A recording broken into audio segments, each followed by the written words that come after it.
manuprāt, tie argumenti, kurus Šķēles kungs tu pat nosauc, manuprāt, viņi ir tik pārliecinoši, ka vajadzētu šobrīd mums visiem tomēr tā atlikt malā visas parteiskās lietas un tomēr paņemt un nobalsot pēc būtības, izņemt šos dokumentus, šos likumprojektus ārā no darba kārtības.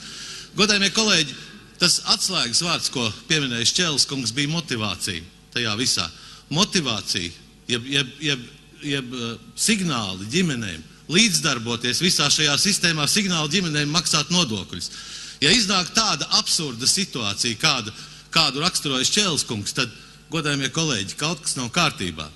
Man neceļas roka vainot finanses ministriju par to, ka mēs šeit likumprojektiem klāt neredzam šādu argumentāciju un šādu tik dziļu analīzi. Man neceļas roka arī vainot labklājības ministriju, jo abas šīs ministrijas faktiski ir spiestas šobrīd domāt par savām fiskālajām interesēm. Viena domā par sociālā budžeta sabalansēšanu, otra domā par valsts budžeta sabalansēšanu.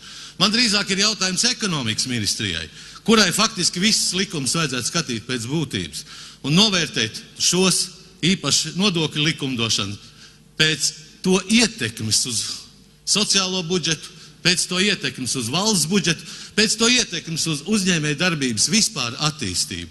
Godājumie kolēģi, diemžēl neko tādu mēs šeit neredzam, un man būtu patiesas lūgums valdības vadītājam šādu uzdevumu dot, lai tomēr ekonomikas ministrija mums gatavo šādas vismaz neitrālas viedokļus, kas nebūtu tieši atkarīgi no labklājības ministrijas fiskālām interesēm vai finanses ministrijas fiskālām interesēm. Un tikai tad šos jautājumus vērtēt un skatīt. Manuprāt, šie jautājumi šodien nav gatavi, un tādēļ es arī aicinu jūs visus atbalstīt Šķēles kunga sagatavoto dokumentu un izņemt viņu ārā no dienas kārtības šos 3 jautājumus.